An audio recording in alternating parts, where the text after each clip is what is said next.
I play. Baby, won't you come my way?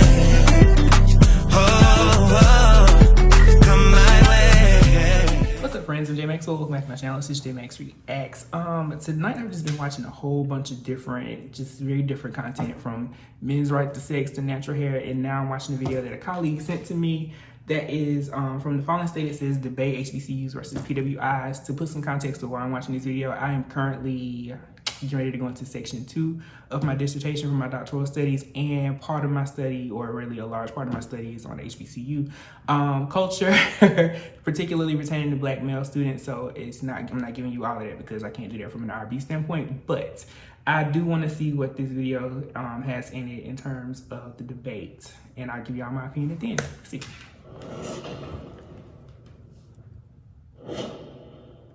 Jesse, I have a question for you. You mind me asking when you want to answer your question? Why do you have so much animosity towards Black Americans?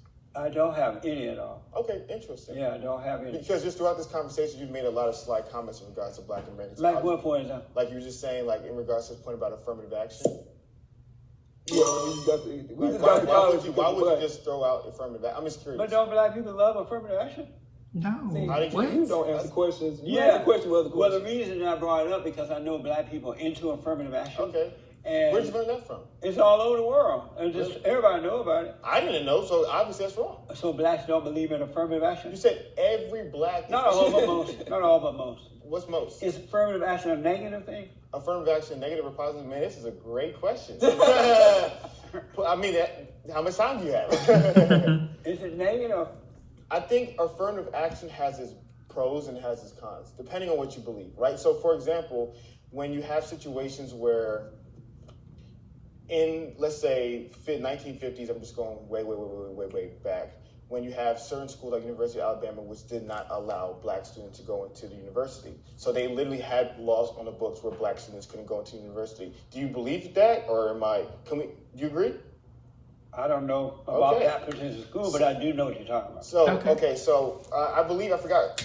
For context, y'all, at this point, I live in Tuscaloosa, where the University of Alabama is, and this is true, what he just said. It was George Wallace, but I could be mistaken, but there was the governor of Alabama actually tried to stop students from integrating into the University of Alabama. Yeah, the Democrat, George Wallace. Okay, so perfect. So in that situation... so you didn't know about that school, but you knew about... Okay.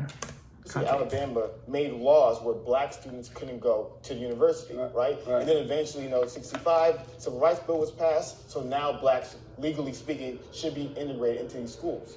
But then some of these schools in the South, unfortunately, did not want to allow certain Black students to go into the schools. So if creating a policy mandating these universities to allow these Blacks into the school for the sake of equality and for the sake of... What's equality?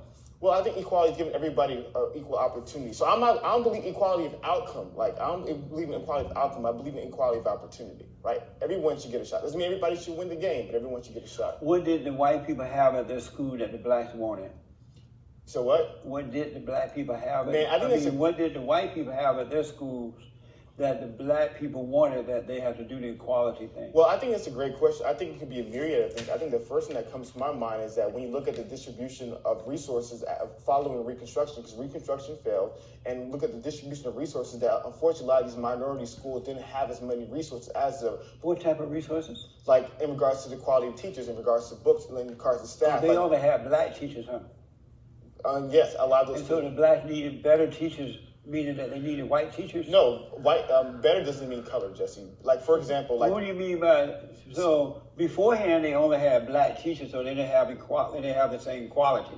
No. And so they went to the white schools to get white teachers so they have quality. No, so let me break it down to you. So in regards to resources, right? So you can take teacher A and teacher B, whatever color they are. If you give teacher A 50 books to read and to study to process a teacher student, versus teacher B, you give them only 5 books to process teacher students. Obviously, the teacher with more resources will do a better job. So unfortunately, what happened, like I said, a lot of these schools, like the Harvards, the Yale, these Ivy League schools in the Northeast, a lot of the teachers were given a lot of different resources. Who told you that? Well, it's history. Who told you that? Well, many different people, Who? right? So the first thing I would go to Sheila Jackson Lee. I think you know who she is? No. I heard that name before. I've heard of her name before. She's the Black congresswoman out of Houston. Really? She is. Okay. Yeah. And that's where you guys live, right? I hope. I wish. You live in Houston, right? H-Town. H-Town. East Town. Nah, you gonna do, you gotta make an H. Put that thumb away. Put the thumb away. Jesus Christ. You know, he can't follow directions. He can't follow directions. Oh, so you're black and slow. Nah. So let me ask, are you a beta male or an alpha male? He recently learned what that word meant. Remind me what that word means. In regards to just like the hierarchy, like the alpha males are guys on top, the beta males are guys on the bottom. You're an alpha male. And how about you? Are you beta or alpha? I'm curious, what do you think, Justin? No, I don't know. I don't know you. I'm learning you. Are you beta or alpha? Beta. I believe I'm alpha. What makes you alpha?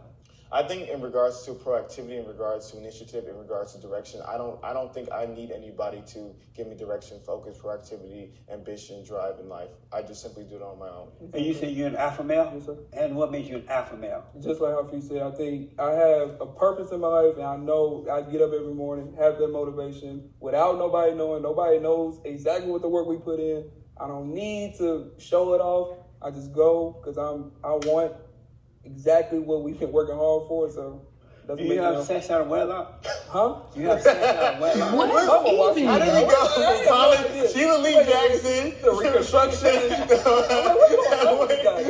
My mother is working. Oh, man. This man's out of control. You don't wait till it get good. We're getting the meat of the conversation. Just to keep him in. I see what you got going on. I see producers. I know what y'all doing.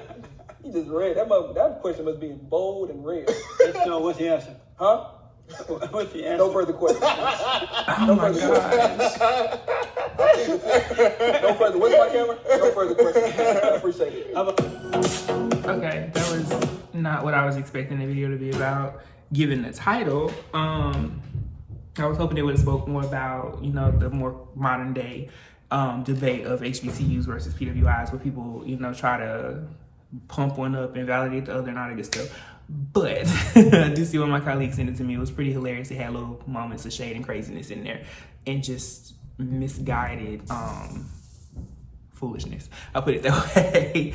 But yeah, I really don't have much of a response to that. Maybe I'll do another HBCU versus PWI video and I can give y'all my real honest opinion about that debate and that craziness of an argument.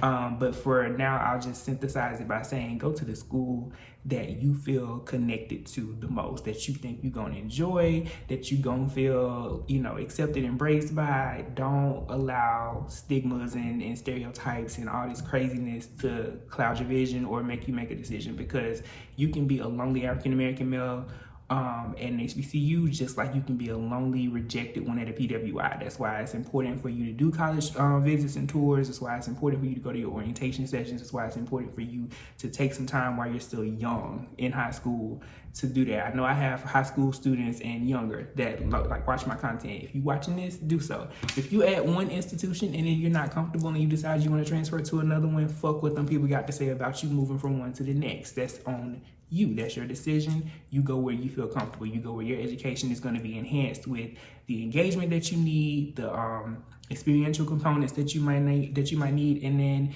that has other opportunities for you to excel outside of just the classroom, but that will also make sure you are excelling in the classroom. You will get a job regardless. Fuck that argument. Sorry, I wasn't supposed to go that deep into it with this video, but let me know your thoughts on this below. Comment, like, subscribe. Until next time. Peace.